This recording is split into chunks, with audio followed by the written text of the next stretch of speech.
Hello friends, my name is Audra Kubat. I'm really honored to be here today with Dennis Kubat, who is also my father, to talk about voting. So he's been working with some organizations and he's been an activist for a bit now. Do you want to say hello to the folks? Hi folks, happy to be here.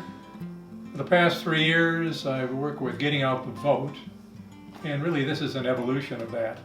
We have gotten people signed up for absentee ballot permanent, and we've got them registered to the tune of about 2,600 people. And I just think this year is so important to get out to vote. Right, and the more people that vote, the more it reflects people's wants, Yeah. right, and needs. More of it, it's more a representative government. Who is eligible to vote in Michigan? If you will be 18 on the day of the election, you can vote. If you are not registered on the day of election, go to the clerk's office and register and you can vote. Okay, so even on the day of. You can vote if you have an absentee ballot. College students away from home can vote if they apply for an absentee ballot, which is pretty cool. They don't have to come home and vote. If you show up at the poll and you do not have ID, you can vote. If you do not have a home, you can vote. I think that's pretty cool. Yeah, right. How do I register to vote, update my voter registration, and get my name on the permanent absentee ballot voter list? Great question. That's really what we're here about. A little blue card here is probably really the focus. This card includes a summary of my answers to the questions about registering. Okay. Updating the registration and getting your name on the permanent absentee voter list. You'll hear a lot about the permanent absentee ballot list. And the QR code, which you can access the Secretary of State's Voter Information Center. And the email address, if you have any questions about the card, and if you're also interested in volunteering. Okay. We always can use more volunteers. So lots of information. And down here, this extremely long one, is if you want some of these cards that you can distribute yourself. Okay. I've been putting them on cars under the windshield wiper. I must have done about 1,000 or more. Nice. So it's kind of fun to do. You're out there beating the pavement. Beating the pavement. I like it. If you're not registered, you can register on this site. You'll receive the message that says yes, that you're registered. So this is kind of going through the procedure of online registration. Okay. You will receive an absentee voter ballot status, giving you the option to vote from home. You complete the fields and then submit it. You will receive a message that says, yes, you are on the permanent absentee ballot list. Once signed up for an absentee ballot, your clerk will send you an absentee ballot application for each election, asking you if you want to vote from home. Complete the application and mail or drop it off at the city clerk's office. If you want to go to the polls, you still can. Just don't return the form. You'll receive the exact ballot you'll receive at the polling station. Complete and return your absentee ballot by mailing or putting it in a designated drop box. Absentee ballots will be mailed on September 24th through the 25th for the November 3rd presidential election. Watch your mail, and if you have not received an absentee ballot, call the city clerk's office. You can cast an absentee ballot beginning 45 days prior to the election day, which then they will be tabulated on the election day. Get it in as soon as possible. Okay. Don't wait. Be sure you sign up for an absentee ballot exactly as you signed your registration form. If it is not exactly correct, it'll bounce. It won't So work. if you use like your middle initial when you register, You've do got to it, use it. keep it consistent. That's right. The city clerk's office. What you can use is the envelope containing your registration. Just use what the name on that. That they sent you. That'll be the one you have in the registration. The city clerk's office will include an additional 8 hours on the weekend as it gets closer to the election. So they'll be open for you can give them a call, you can walk in. So that'll be helpful. There are 7 satellite city clerk's offices in Detroit. You can track your ballot online. With the pandemic likely raging this fall, by voting absentee, you have a higher rate of surviving the pandemic and not spreading the disease to others. Makes sense. Secondly, with projected shortages of poll workers, because generally poll workers are a little older. They're afraid to get out Right. with all the people around. So there's less poll Yeah. workers, lines Well, are going to be longer. Lines are going to be longer. You're going to be helping everyone if you stay home. Yes. But vote. How do I know that my vote's going to be counted? There is no overwhelming difference in the reliability between the method of voting here in Michigan between the two. In June 2020, the Washington Post analysis found that state officials identified just 371 possible cases of fraud out of 14.5 million votes in 5 elections in which ballots were all cast by mail. Why do I have to re-register after I move? Because it's a law. It is also a principle in our voting system that you should vote for people, taxes, proposals that apply to where you live. When can I register? You can register anytime, including the day of election. You can even register online up to 14 days before the election.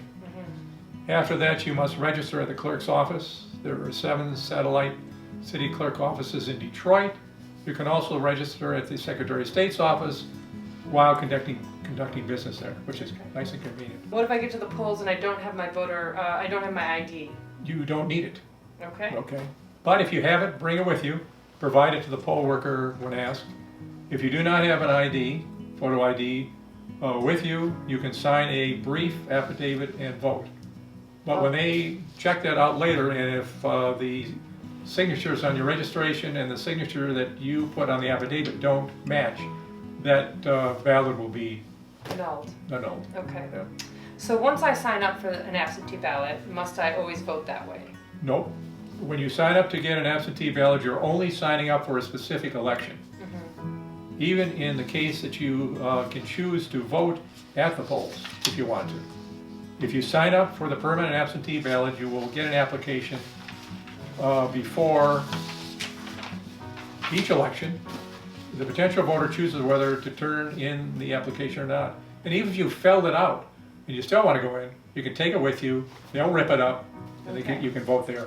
So yeah, so I mean, signing up for absentee just seems like a no-brainer. You just do it, and then if you decide you want to go in person, you go in person. And I understand some people want to go, it's social, But right now, it seems safer to. but you're free to do it. Right. That's the idea, you're free to go either way. It seems like absentee ballots, having that in the system, like, makes it so much more accessible to people that can't drive, people that don't have cars, people that might be differently abled, people that, you know, have all kinds of different reasons why they might not be able to get there, you know, can't get childcare, just. So what if I make a mistake on my absentee ballot? Well, you take the ballot to the clerk's office and give it to them and they'll give you a new one. If you don't read English and the ballot is not available in your language, or if you're visually impaired or have special needs or unable to read or write, you have the right to an assistant from anyone you choose. You can get assistance from anyone you choose. However, the person cannot be your employer or an agent of your employer or a officer or an agent in the labor union which you're in. Can someone who is in jail vote? When a person's awaiting trial and they're in jail, they can vote, okay? If they have been convicted of a crime, they cannot vote. If you are on probation or parole and not in jail or prison, you can vote. If you're serving a sentence and you're not in jail or prison, you can vote. If you have served your sentence and are no longer in jail or prison, you can vote. If you want to change the laws about this, you can become an activist with groups like Michigan Liberation or ACLU or run for office. So the main thing is that you're not in jail. Can a homeless person vote? He or she can vote and can register his or her place of residence as the closest intersection where he or she rests or sleeps. Can a college student away from home vote? The student can have his absentee ballot sent to his college, and if his residence, home, or in Michigan is still intact, that person can. Okay. What is the latest time an absentee ballot can be received by the clerk in order to be counted? The ballot must be received by the clerk by 8 p.m. the day of the election. If it doesn't make it to the clerk's office for any reason, it's not gonna be counted. Okay, so gotta get it in. Get it in early. Yep. Where are the drop boxes where I can drop off my ballot if I decide to vote absentee, or how do I find that out? Well, there's good news. Michigan has just announced 1,000 drop boxes will be installed in Michigan. 50 will be in Detroit. Check your clerk's office for updated information and where's the closest drop Okay, box that's great to know. for your convenience. All right. So we have a few things to say in closing, but before that, I'm going to play a little song for our folks here. What if you had no voice, you had no choice, your words made silent? And what if you had no say, and every day your thoughts held hostage? Imagine what it might be like if this was your way of life. Think of all the people who live their life in fear, in countries not too far from here. So vote with your heart, it's really not so hard. Think of all the people who marched and fought and died, so we could have the right. And what if you took a chance, changed your circumstance with a pen?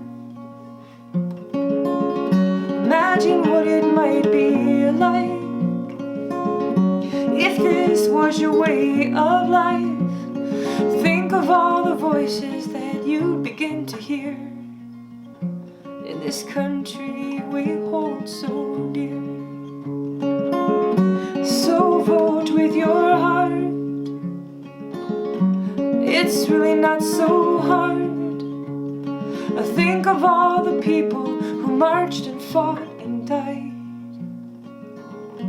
so we could have the right. I said think of all the people who marched and fought and died, so we could have the right. So we could have the right, so we could have the right. So I want to thank Dennis Kubat, my wonderful father here. So proud of you for your activism and your work to get out the vote, to get inspire people to vote, and all this great information. I was watching Ken Burns' documentary about World War II.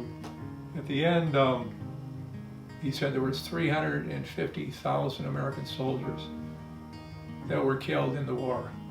And in World War I, 290,000. And all of them died to protect our democracy. And the most important right, I think, of the democracy is to be able to vote and to choose your leaders. So please don't forfeit your right to vote. And as Audra said, please share this information with others. So thanks again, everybody, for joining us.